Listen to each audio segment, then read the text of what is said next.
Добар ден, јас сум Александра Вуксановиќ. Започнуваат вести на Слободен печат.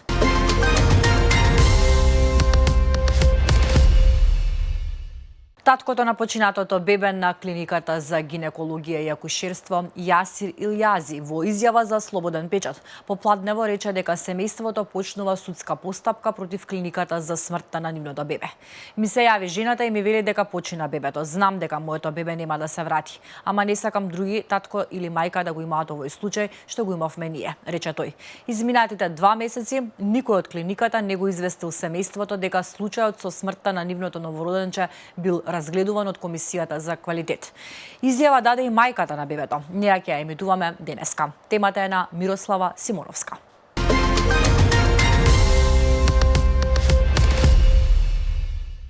Драма во Битола. Со секира им влегол во казино и си ги барал парите што ги изгубил. Основното јавно обвинителство во Битола поведе истражна постапка против 53 годишен жител на градот, осомничен за разбојништво, откако според наводите со секира се заканувал во казино на Широксокак и насилно одзел пари од вработена. Инцидентот се случил на 15 декември, кога осомничениот, револтиран поради парите што ги изгубил играјќи на слот машини, побарал да му бидат вратени 8600 динари. Заканата не била само вербална. Мажот извадил секира скриена под јакната и почнал да замавнува кон оштетената, ставајќи го животот во непосредна опасност.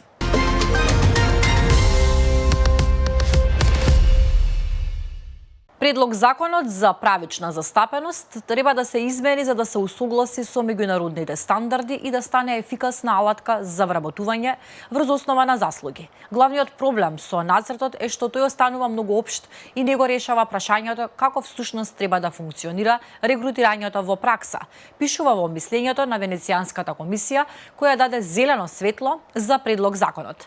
Мислењето на Венецијанската комисија за владеачката вреди е успех, транспарентност и правда за сите граѓани. Додека за потпредседателот на ДУИ Бујар Османи, овој закон не може да го замени балансерот. Ова се реакциите откако викендов на барање на премиерот Христијан Мицкоски стигна одговор од Венецијанската комисија, а со овој закон треба да се замени алатката балансер за вработување во јавните институции, која Уставниот суд ја укина во октомври лани.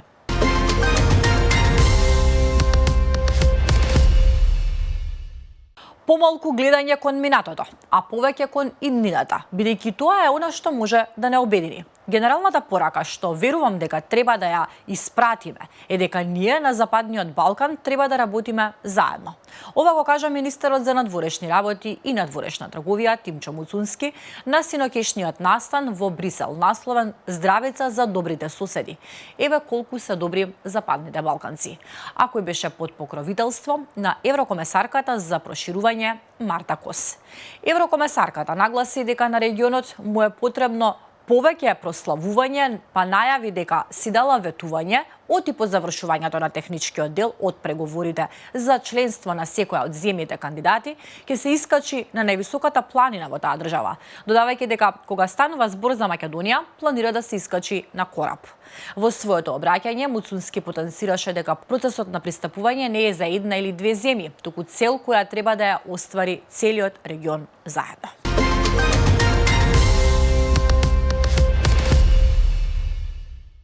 Премиерот Христијан Мицкоски, кој престојува во работна посета на Брисел, попладнево ќе учествува на самитот ЕУ Западен Балкан, кој ќе представува можност за демонстрирање и потврда на силата на стратешкиот однос меѓу Унијата и регионот и придобивките што тој ги носи за граѓаните. На самитот со кој тој ќе преседава, председателот на Европскиот совет Антонио Кошта покрај премиерот Мицкоски ќе учествуваат и лидери на останатите 5 земји, кандидати или аспиранти за членство во Унијата од Западниот Балкан, како и високата представничка на Европската унија за надворешни работи и безбедносна политика Каја Калас.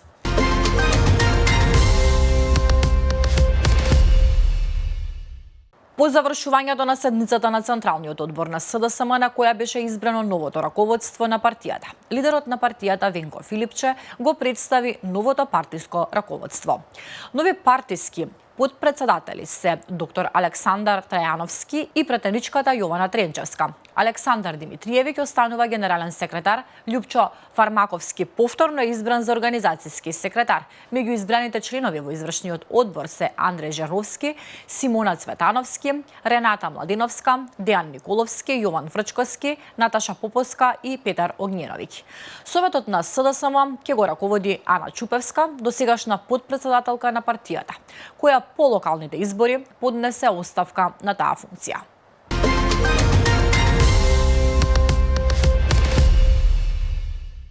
Колку и да изгледа чудно и нереално, Македонија со 2 автобуса на 1000 жители е над европскиот просек од 1,6. Во 2024 година во Европската унија имало 737.142 автобуси и моторни автобуси, вклучувајќи тролејбуси, минибуси и минибуси. Тоест 1,6 автобуси и моторни автобуси на 1000 жители. Македонија со 3690 автобуси или по 2 автобуси на 1000 жители е нешто над европскиот просек. Најголем број автобуси и моторни автобуси на 1000 луѓе е забележан во Малта, а во регионот најмногу автобуси на 1000 жители има Албанија. Во Македонија, според податоците на Државниот завод за статистика, минатата година од 3690 автобуси, 3609 биле до дизел мотори, 63 бензин газ и 15 електрични.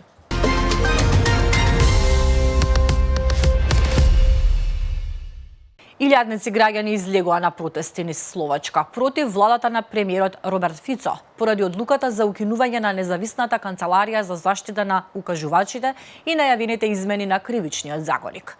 Протести се одржаа во 10 градови, меѓу кои во главниот град Братислава, каде демонстрантите побараа оставка од Фицо. И покрај силните критики од опозицијата, невладините организации, јавниот обвинител, Европската унија и меѓународната јавност, парламентот со 78 гласа за ја усвои законската измена.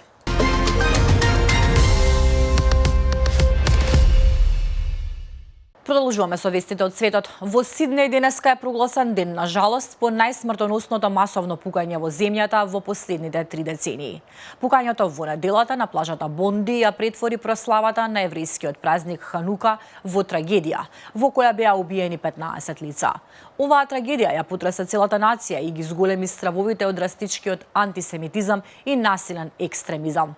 Навид Акрам, преживеаниот осомничен за масовното пукање, денеска е обвинет за 59 кривични дела, вклучувајќи 15 точки за убиство и една за извршување терористички акт.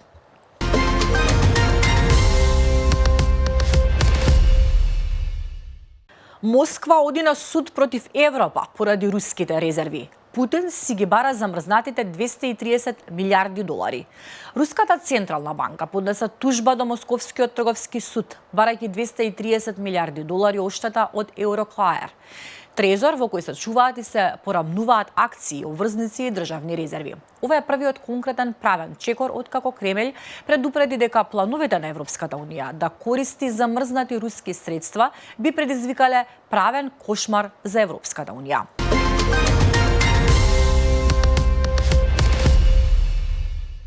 Доналд Трамп најави тотална и комплетна блокада на сите танкери за нафта што превезуваат нафта до и од Венецуела, тврдејќи дека земјата е опкружена со најголемата поморска сила некогаш распоредена во Јужна Америка и обвинувајќи го режимот на Николас Мадуро за тероризам, трговија со дрога и трговија со луѓе, пренесува ABC.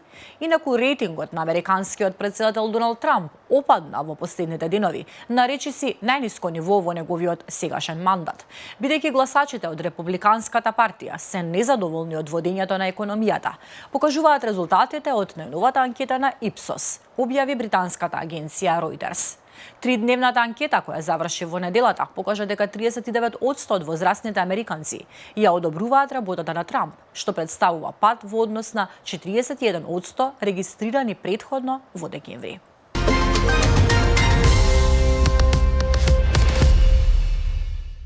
Организаторот на следниот евровизиски надпревар изјави дека нема да го забрани палестинското знаме во публиката, ниту да ги прикрие навивањата за време на настапот на Израел, како што се случи на претходните надпревари.